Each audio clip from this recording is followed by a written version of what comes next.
Okay, welcome back to the Investigative Journal on this August 8th, 2016 day in our calendar. I'm your host, Greg Anthony, and this is the Investigative Journal. You can catch my show every evening on First Amendment Radio at 6 p.m. to 7 p.m. Pacific Time, or they play the show at 11 a.m. Pacific Time, and if you can't get those two shows, go to my long-standing website at arcticbeacon.com, where you can get shows going back over a decade, talking about the ramifications of the Vatican-led New World Order, leading this whole world into a one-world government, a one-world religion, a one-world fascist state. And no one knows this better than my guest, Leo Zagami from Rome. I brought Leo back again this Monday. We talked to him the last 2 Mondays on subjects so important to us. And I like to bring Leo on to get a different perspective, a perspective from one of our allies in Italy. Leo lives in Rome.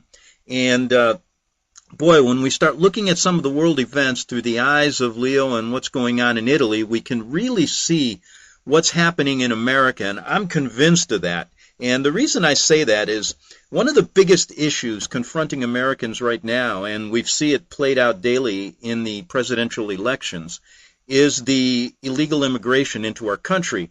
Donald Trump, one of the nominees for presidential office on the Republican side, wants to build a wall, wants to control illegal immigration, to be strong and allow people to come to America, but legally. On the other hand, Hillary Clinton is completely opposite. She's going to leave open borders. She's going to give amnesty to the millions of people who have come in here illegally as we speak. And no one knows this better than me. I live right on the Mexican border. And if you live in San Diego right now, you might as well live in Mexico.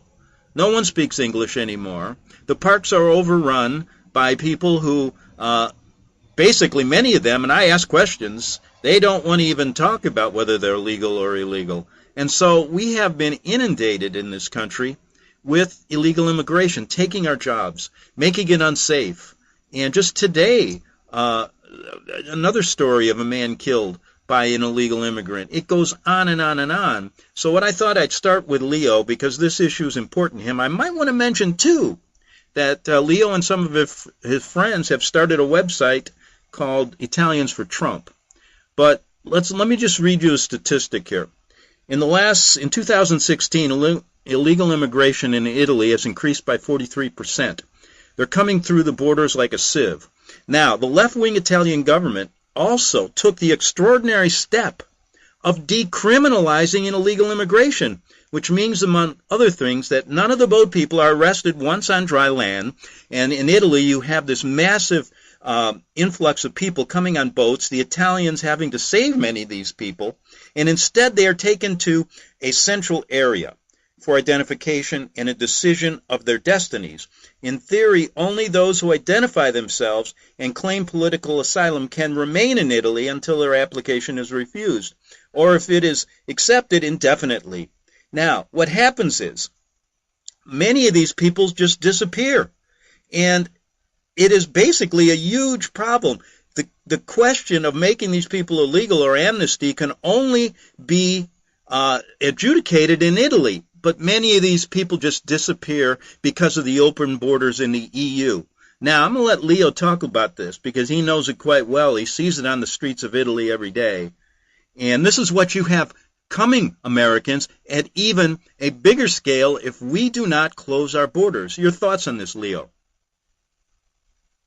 Well, first of all, hello to all your listeners. Once again, together to talk about some very deeply disturbing subjects, especially for who is living them directly, like you, on the Mexican border, or me here on what is now the border with North Africa and with Libya.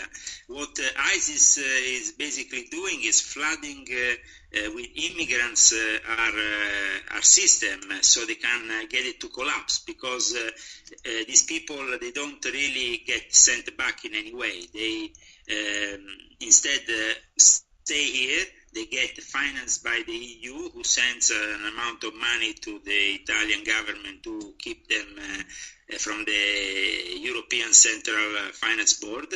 they get approved to station these immigrants in various refugee centers. What you pointed out before is, yes, the identification process. Well, this is at times nearly hard, if not impossible process, because some of these immigrants often don't want to be fingerprinted here in Italy. They don't want to be taken at their generalities because they would like to maybe join their relatives or the richest countries in Northern Europe. So what they're doing at the moment is really putting into crisis, especially the north-west part of Italy, where at the moment we had a profound crisis in Ventimiglia, on the border with what is after France and Nice, basically. And yesterday also a policeman died. He died of a stroke just because in this running after immigrants and all this is not really what you would like your average policeman to be doing, especially under the very big heat wave that we have in Italy. So I think that there is a lot of generally, the police forces are very upset here in Italy about the situation because they are asking the government, saying, you are letting these people in more and more without really, you are basically letting us work for you as shipsmen to bring these people inside Europe, to actually save them in their boats that nowadays are not even boats anymore, because they send them now in kind of how you call them? These giant, not canoes. They are like made of plastic that you can actually float easily without really creating the whole thing of having to have a proper ship with a vessel and everything. These are just just makeshift plastic boats, huh? Plastic boats, basically, that are just fluctuated over towards Italy without sometimes even an engine. I mean, they just get pushed into what are the Italian, of course, sea. The authorities have to intervene once it is, of course, now also because of the deals they were forced to take with Europe.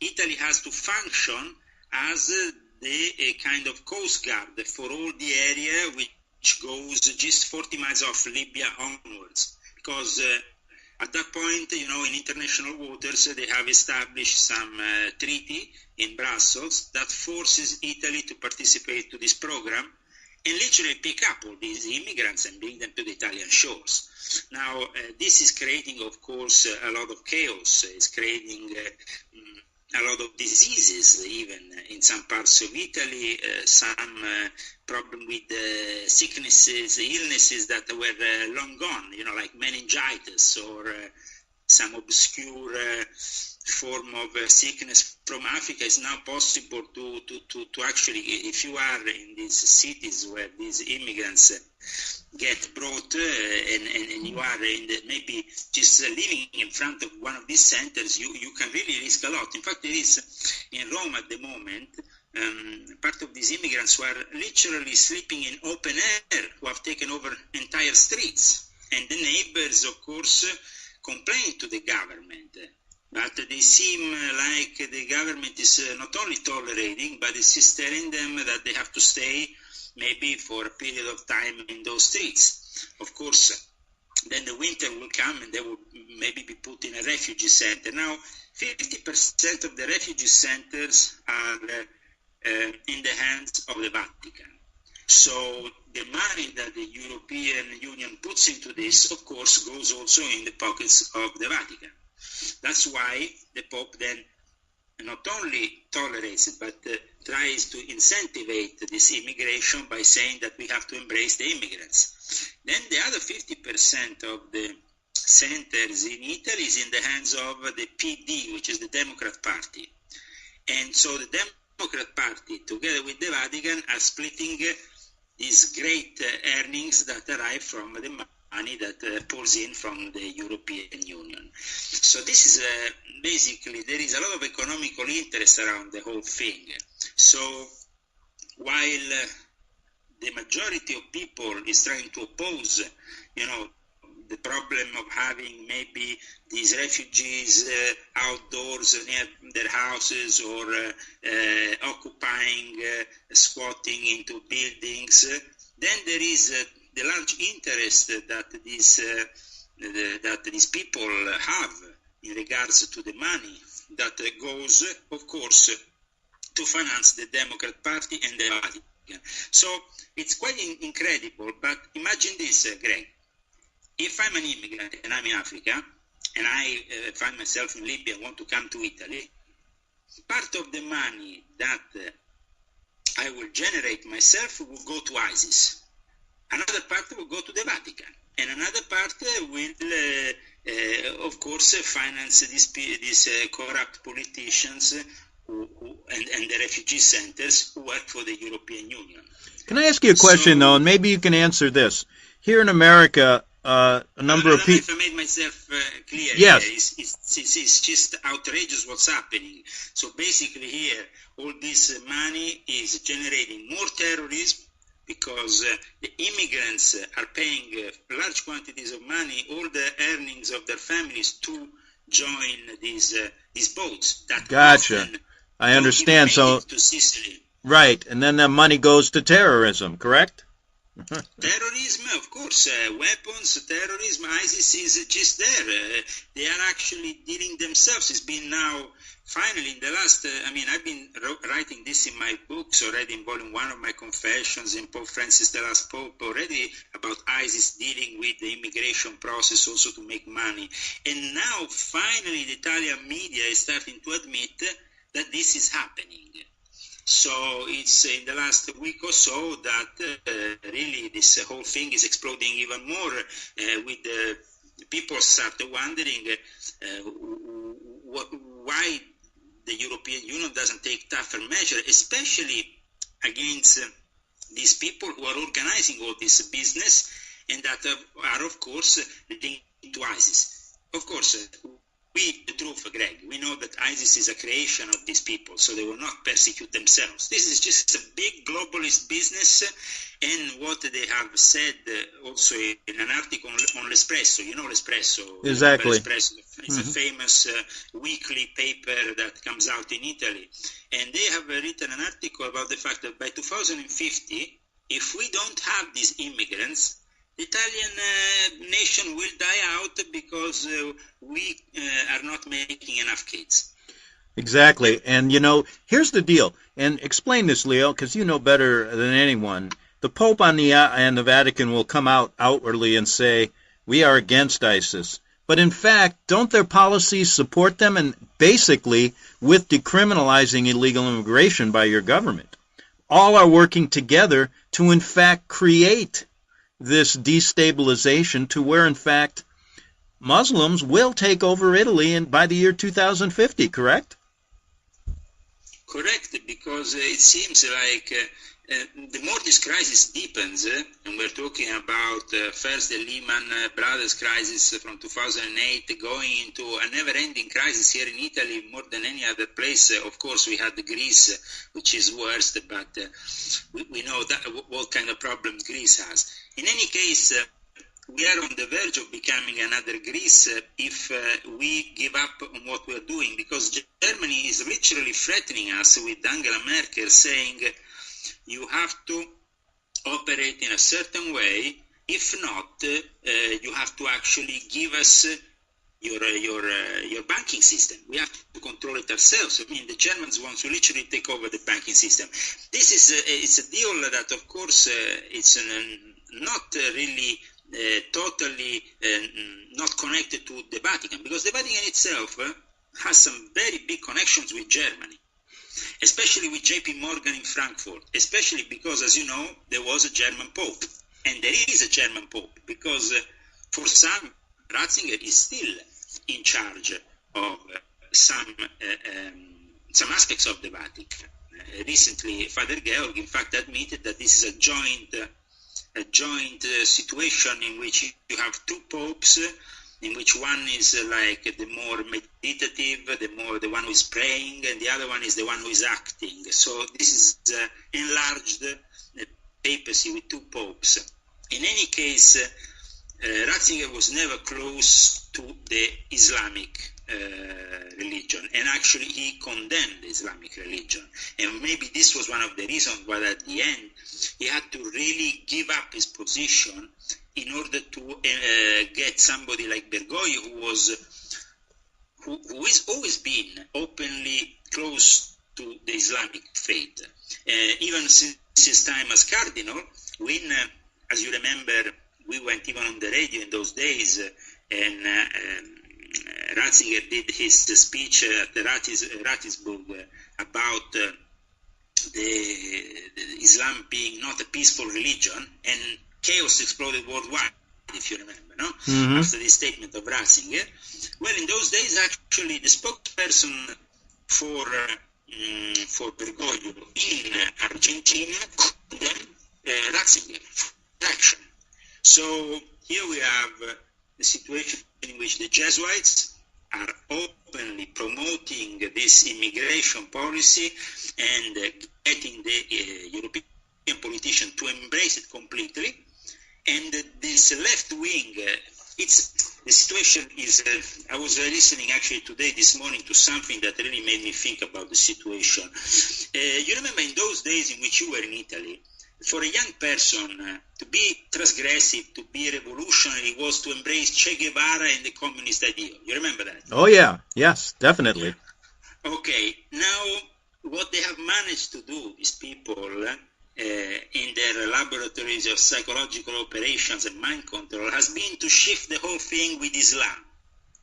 So now you will go, and this is quite incredible, you will go to places where you have probably been in those years, like Naples, and you will find in the suburbs of Naples people enrolled into the Islamic faith because they think it's cool, the way they used to think it was cool to be a communist 30 or 40 years ago. Mm. So their way of protest now is to join radical Islam, right? Radical Islam is now where the revolution of this society that has, of course, failed, and has failed in many ways, not only for the immigrants, but also for the ones who have to live in this society. Because when you give so much attention to the immigration problem, when you open your borders, you're not capable of just closing down this whole process, and you become a victim of it, and your towns get flooded with immigrants, then of course you don't have a job. Of course, then the Italian population that already was having problems procreating and having kids will have even more problems, because the typical Italian couple will say, we can't afford having kids. That is how sad the situation is, because then the Italians are forced to say how sad we can't afford it, and on the other side the immigrants come here, procreate as much as they want, take on our system, our money, and basically our country. Now, you know one thing, you've got about 6 minutes in this half hour to finish this up. Then I want to get to the coup in Turkey and talk about a few things that happened here in the United States regarding that. But when I was in Italy, Leo, and let's just talk about what it's really like on the streets. I remember going there and finding how important the family was there. Important. People live together. Families live in houses, in 3-story houses, and the whole family lives there. And children are most important to the Italian culture. And I found Rome to be the safest city I ever walked in. I lived in it. I lived in New York. I lived in Los Angeles. I lived in Chicago. And never did I feel safer than when I lived in Rome. And like I told people, I used to walk every part of that city at night. I don't care what time it was, 2 in the morning, 4 in the morning. It was safe. What's it like now? Now it's not that safe. There is areas of Rome where basically the drug dealers and the refugees have taken control of the areas. There is kind of sort of battles that go on in the middle of the night between security forces that are trying to get back maybe buildings that have been taken over by immigrants. There is great problems in keeping the security in the street and to keep the streets clean. Already we have also a great problem in regards to the rubbish, because all basically we have in Rome a scandal that has brought down a mayor, and now we have a new mayor. But this new mayor is incapable of getting the mafia, because it's a real mafia, what really controls Rome. You know how it is. Rome has always been like a city of power, where the power structures are really from families who have been there for centuries, and that's why it's very difficult now to rule Italy in any way, and even to get Rome clean. At the same time, we have this refugee crisis that is just building up. But as I said, somebody's making money out of it. Otherwise, they will not let it happen. You understand, Greg? There is a mind, because otherwise we could stop all this. We could stop all this very easily. The other day, Obama asked for some intervention in Libya and got his airplanes to bomb a few areas. They never do anything to block all these boats that are coming, that are just leaving those ports, and that actually in those boats you have now terrorists, but they don't do anything about it. So this is a invasion that is incentivized by the left wing. The left wing basically on one side, the Islamists on the other side, but it's the same thing we are seeing in the United States. That will be the subject probably of our next talk in the next segment. Right, and the same thing's going on here. Your government has decriminalized illegal immigration, correct?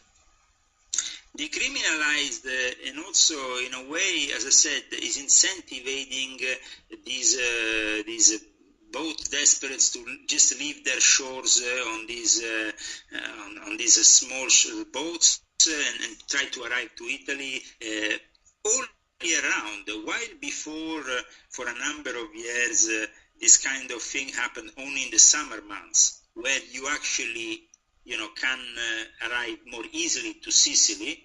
Now it's becoming an all year round, and they're arriving from everywhere. And the immigration, so it's not only the one that you see in the ships, there's also the route of the Balkans, which is used by all those people who arrive from Syria. We don't really get here in Italy many Syrians, to tell you the truth. Most of our immigration are simply people from North Africa, and actually they come, most of them from Central Africa, from places where maybe there was Boko Haram, all this kind of things happening.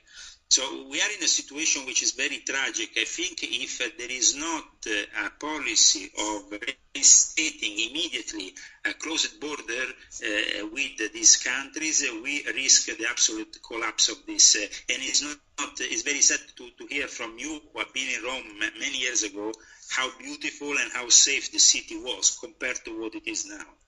Yeah, it's an amazing thing to me. When I talk to you, I feel sad because I realize, that this policy, the Pope, we can get on I've only got about 30 seconds here, but I want to say this, that although the Pope, he double speaks. He's for illegal immigration. He supports ISIS, and he is leading us down a path of a one world government, one world order that's going to destroy Western civilization. And in 20 seconds, do you think I'm right?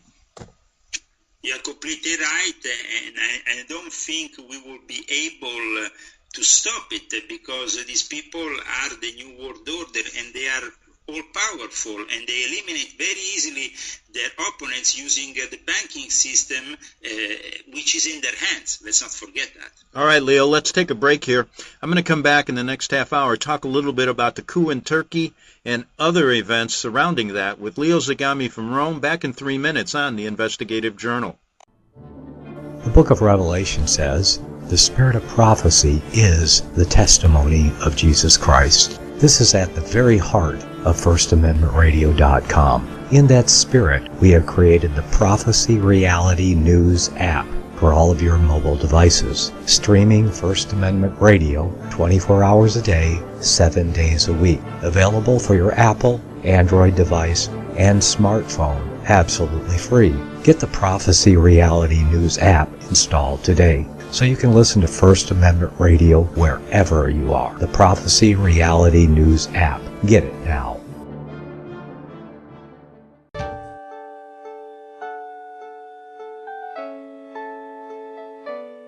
The program you are listening to is 100% sponsored by you, the listener, on this First Amendment Rights Media channel. You will notice that there are few commercials on this radio network. There's a good reason for that. Corporate advertising dollars come with strings that limit program content.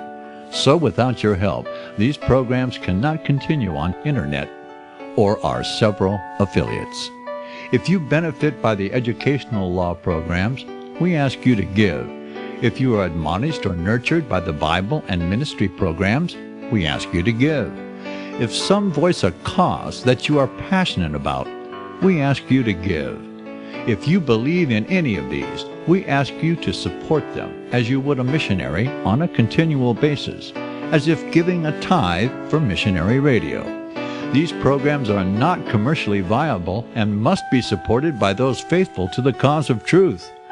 Look for the button to sponsor your favorite programs at our listen and schedule pages on the internet. Then, when you subscribe, we will send you the last quarterly MP3 CD of that program immediately, and continue to do so with each new quarter. We will also give you unlimited archive access to all of our programs. We're asking you to give much less than a tithe, so that you may also send support directly to a particular program host, cause, and anywhere else the Spirit may lead you. Do all to the glory of our God and Creator, for His holy nation, the only kingdom that will last forever. Thank you for listening.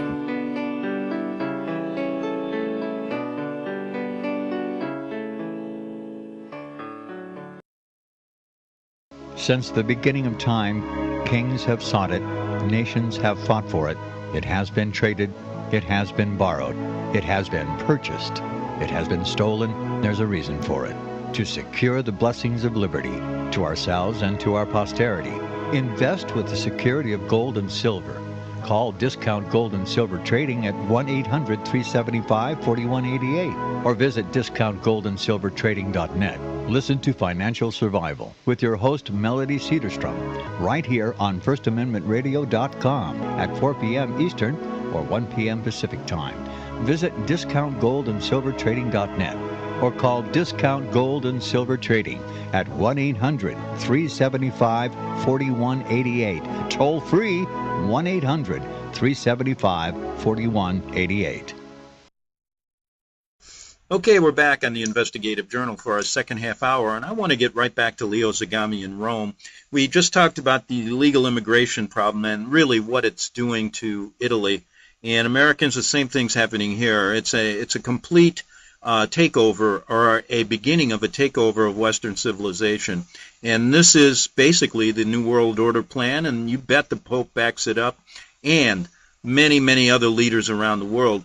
I want to get back to this coup in Turkey. Leo's talked about it the last 2 weeks, and I got really some great responses because we're getting a completely different story here in America. This coup in Turkey, so says the government that's now in control again, the Erdogan government. He claims that America, along with a man by the name of Fethullah Gulen, were instrumental in trying to overthrow his country and himself, and basically trying to kill him. What he has asked since then is for Gulen, who's been protected here in the United States. In fact, this man he's an influential person living quietly on a gated 26-acre compound in the Pocono Mountains in Pennsylvania. And he's protected by the Obama and Clinton cartels, I call them. They might as well just be called what they are. And he has been here a long, long time. Now, Leo's had information about Gulen years ago. I wanted to mention this, that Fethullah Gulen here is not only just being protected, he's been allowed to open up over 140 charter schools funded by American taxpayers.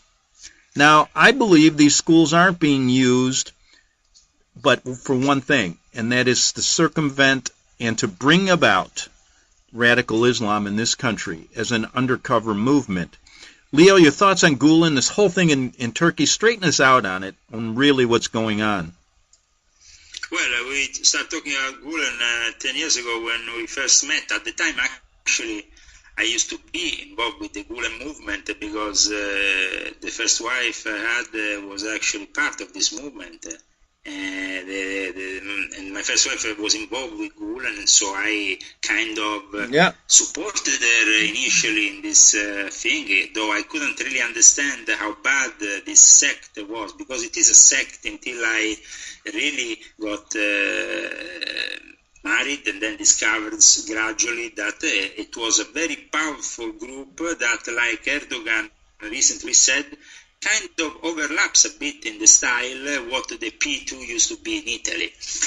And of course, myself being from the P2 background, I could really relate more to it and understand more how it was working. When I then started to criticize the Jesuits, thanks to your show, and expose certain things when I brought up my first blog, you remember, and then we kind of started our process of interviews. The Gulen movement was a bit afraid of what I was doing and kind of came to my house at least once or twice a week, so they could, with this specific guy who was appointed to me, convert me to their ideology.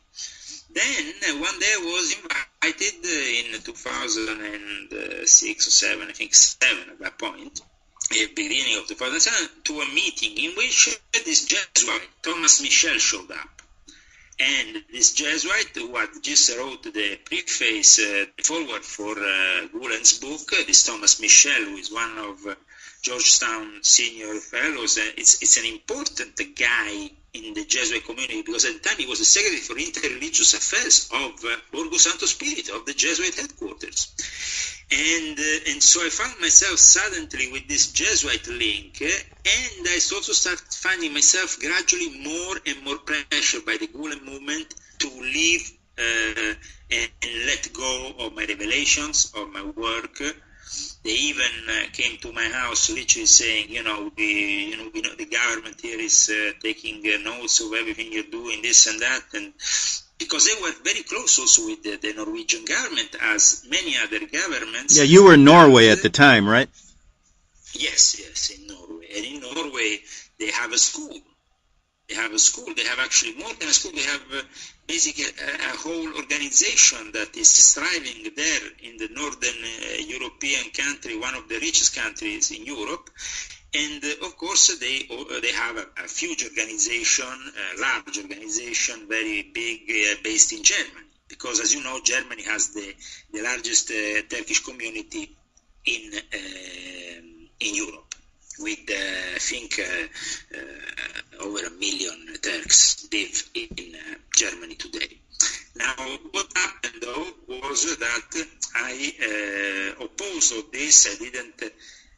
I didn't really follow their advice to bend down to their strict Sharia, laws, and So you're saying the Gulen movement is basically supporting Sharia law? Well, absolutely. Their approach, seemingly moderate, in reality is very strict once you are inside the movement.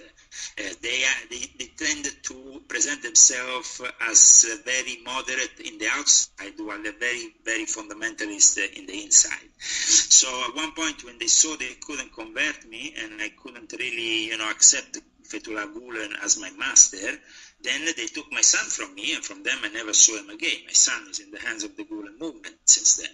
And of course, I separated from my wife later on, when I even got, because of them, an accusation for espionage in Norway. All this described in my book, Confessions of an Illuminati, Volume 2, on CC Publishing, which is a company in San Francisco that is publishing my books, as you know, in the US with great courage, where I, Volume 1, describe very much this figure of Fethullah Gulen, and actually describe him in this context of modern Turkey, in which now, in the last few years, he has entered in conflict with Erdogan. While at the beginning the two were working together, I think that Gulen never really was the one who wanted to succumb He wanted to, he wanted to at one point be the one in charge. So Erdogan was more of an instrument used by Gulen, you understand? It wasn't like the other way around. And Gulen being a CIA asset supported by Clinton and the United States and Obama, correct? Absolutely. In fact, Gulen was accused of being a CIA agent already in the 80s by the head of the Turkish intelligence for one reason, that he has done a lot of work in spreading his schools in all those countries with a large Muslim majority in the ex-Soviet Union, Turkmenistan, Kazakhstan, all these areas that were very interested after the fall of the Soviet Union. As you know, the Americans started to build their influence, but they couldn't because they found difficulty. It was much more easy for people like Gulen and his Gulen movement instead. So the CIA actively sponsored him, becoming bigger and more powerful every day. He got to the point of having a 35 billion worth organization. And his organization is built on the model, of course, that is filtered to him by the Jesuits. So the Jesuits like to always sell to the outside world always a moderate view of Islam. But, of course, as we know, the Jesuits are also the ones who are behind the whole setup. So this Thomas Michel is behind, he's supporting Gulen as well. He's probably one of the masterminds behind this, right? Well, he's actively supporting Gulen. I mean, you can just put this name, Father Thomas Michel, Fethullah Gulen, on YouTube, and you will see videos of Thomas Michel actively supporting Gulen, actually openly supporting him. Okay, so now we have this coup in Turkey. And what do you think Clinton and Obama and Gulen's goal was here, was to basically radicalize Turkey and take the moderate Erdogan government out, right? This is a very particular plan that went into being now, but actually was for many years in construction. In 1999, when Gulen left Turkey and went to Pennsylvania, now he lives there in Salzburg, I think it's called the place, he basically announced through a video to his followers that they should infiltrate every level of government, of the religious establishment, of the military establishment. And once they will arrive to a certain level, they will operate to take over the whole show. And he was quite adamant in saying this. In fact, since then, he never went back to Turkey, because somebody who says something like this, he can never go back to Turkey, because he will get shot. He will have to create too many enemies. You must understand that Turkey is not a place where you have only religious fanatics. There is a large part of the Turkish population that is actually completely uninterested in what goes on in the religion. It was instead Erdogan and Gulen together that, with the Americans, pushed Turkey in the last 20 years to reaccept a more fundamentalist view of Islam. I mean, they kind of like push this Islamic thing on people, okay? So everything was going well for Fethullah Gulen and for Erdogan in their team, until a book came out a few years back that was immediately censored and burned, and the author was arrested. And this book described how the Fethullah Gulen movement had infiltrated the whole government. At that point, of course, you understand, Erdogan is like, he suddenly realized he was surrounded by snakes. Mm-hmm. And this sudden realization then became, at that point, a gradual awakening on also who was behind Fethullah Gulen. So Gulen is a tool of the Democrat side of the CIA. So a tool of Obama, a tool of Hillary Clinton. And really, yeah, and and I want to get to that in a second here. Just we talked about this on our last other shows. Well, who was in power in 1999 when Gulen arrived in the United States? Must have been Clinton, right? Yeah. I mean, so it's quite clear who invited him there.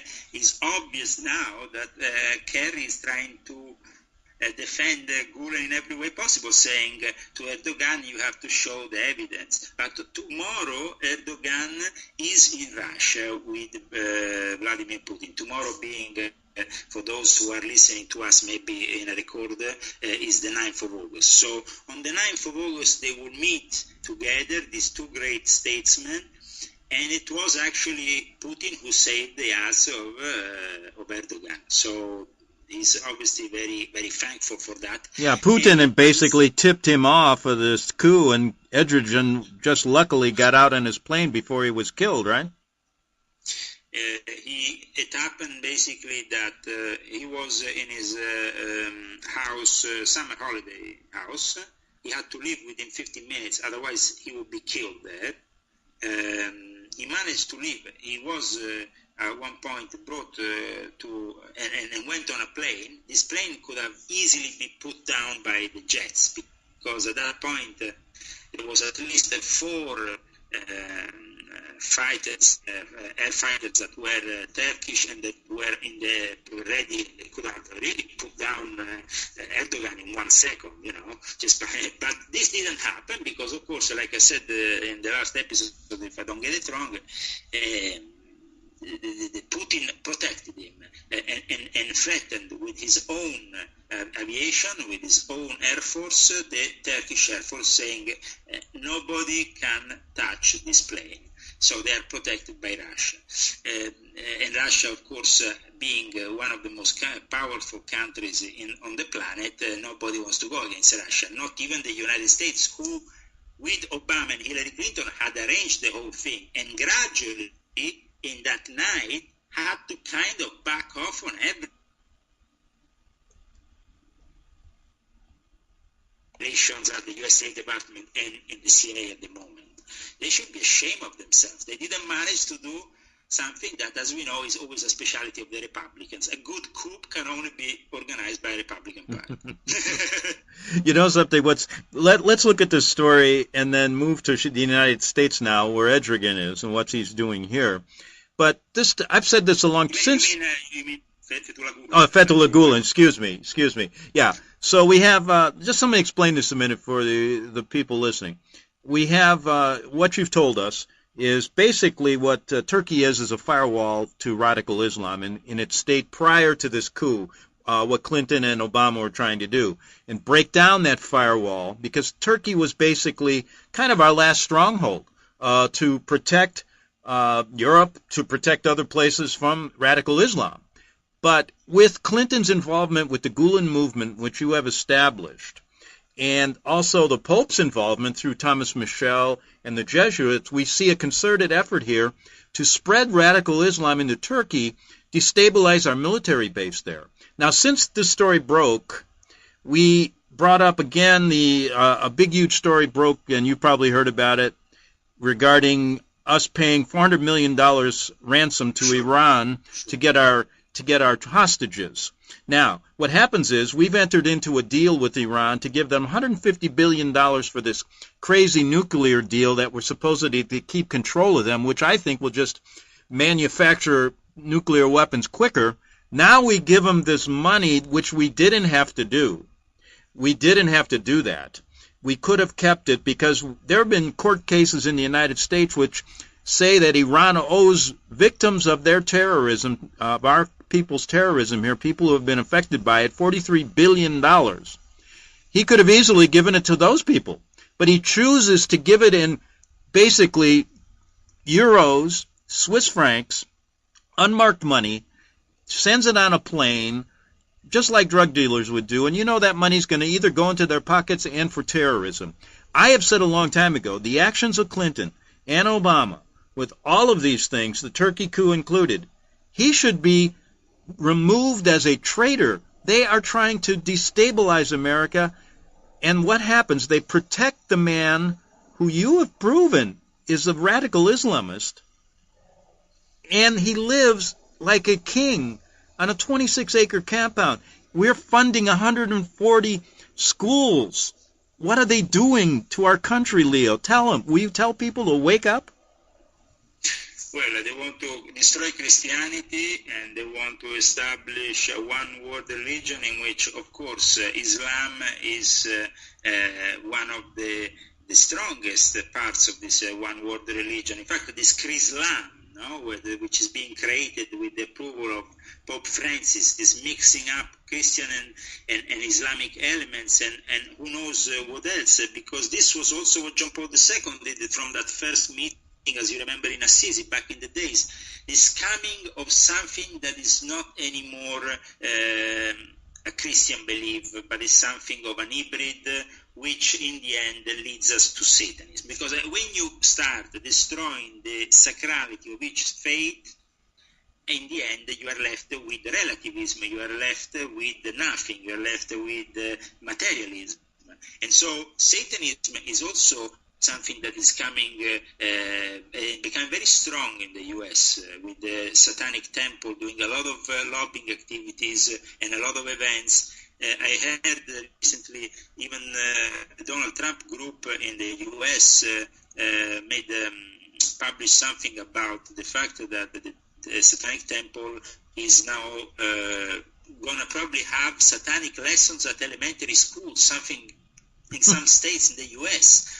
I mean, we are really opening up our doors to Satan. This is what is unfortunately happening, apart from all the rest. And I'm afraid that the Muslims are a tool in the hands of the New World Order, and they are willing tools. They are not really opposing all this. You see, when I have this book, one day, maybe when we have more time, I'm going to read you some passages of New World Order, this chapter from this Peace and Tolerance book by Fethullah Gulen. He's actually threatening people who don't join the New World Order. He's openly threatening these people. He's saying those countries who don't join the New World Order, well, they should be punished.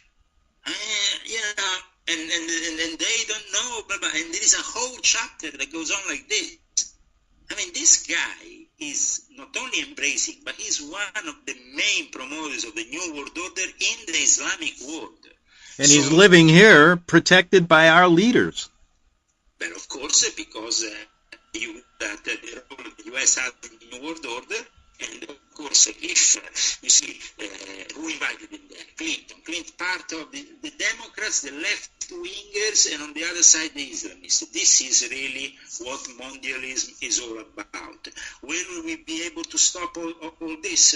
Well, to stop all this, we will really need some very strong person. But that's why we hope in Donald Trump, but also we know very well that he has a lot of difficulties in getting his point through with these media that are so corrupt. So it's like, you know, they are building up around him a wall so they can always show the negative side of Trump and always the good sides of Hillary Clinton. Might have Parkinson's, she might be sick in her head, she might be an agent of the Saudis and of Gulen and of everybody else in the Muslim world, and of course of the Jesuits who are in bed with them, because all of this is held together by, as we always talked about, the Vatican-led the New World Order. Exactly. This is the truth. You know, I wanted to get into this story about Mr. Khan, who Trump has taken a lot of heat over, this Gold Star family member. I'm running out of time, though. I got about 3 minutes. But let's just quickly deal with this. What I found interesting is his background. You found out some things about him. He's not just a moderate Muslim who lost his son. He's an immigration lawyer here as well. We got about 3 minutes. What are his roots that you found out about? Well, a few years back, if some of your listeners want to check on the internet, I had a big problem with a Norwegian politician who was actually of Pakistani origin. He was Kakan Khan. He's actually a relative of Khizr Khan. They are a very powerful family in Pakistan, but they are also have always worked for the Pakistani intelligence. And together with the U.S. intelligence, they kind of have been for a long time working and collaborating. So, I mean, they don't really care about Islam or any faith. They care about money and power. And he's a supporter of Sharia law, isn't he? Of course, because all these people are for Sharia law. I mean, these people, Khan, when I met his relative, who was, imagine, officially a politician for the Social Democrat Party in Norway, I talk about him very much in volume 2 of my Confessions. If my listeners, your listeners want to go and check my book, they will find a whole chapter dedicated to this figure. And also I show pictures of him, with the Norwegian prince, with the heads of Norwegian intelligence.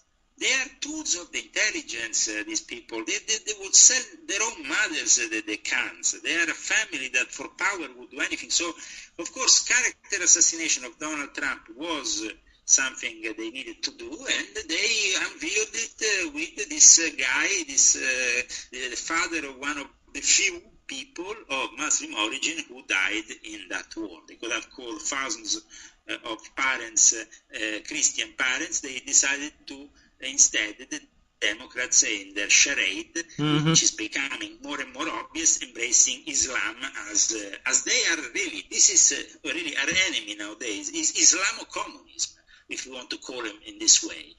And we can say that all those roots of evil that were laid in the left-wing 1960s, 1970s, then expanded and embraced what is the enemy, which is Islam. So Islam and communism are one thing in the north of Europe and also probably in America for these people like Khan. Okay, Leo, great show. I got about 20 seconds, so here's what I want to do. Let's come back next Monday if you're free and talk again. I want to add some things, and I've got some other things I want to talk to you about. Always interesting, always good. I think people, you got to listen to this show. Send it around. Leo, well, thank you for having me on your show, and I just want to remind you that maybe 10 years ago, 11 years ago, I saw an article in Norway on one of their main papers was entitled Islamo-communism, the new way. Okay, Leo, we're all out of time. I got to end. We'll talk next week, okay? Okay. All the best. Okay, good night.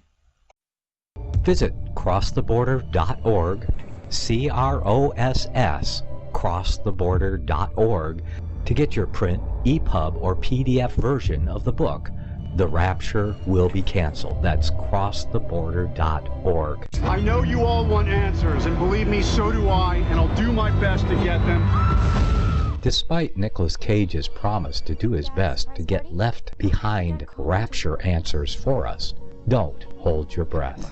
Not everyone believes Left Behind is true prophecy. Some may even regard as conspiratorial the mainstream re-release of the Left Behind movie with actor Nicolas Cage portraying the main character as an attempt to further reinforce in the minds of all this perception of false prophecy in order to condition the masses for the play about to begin.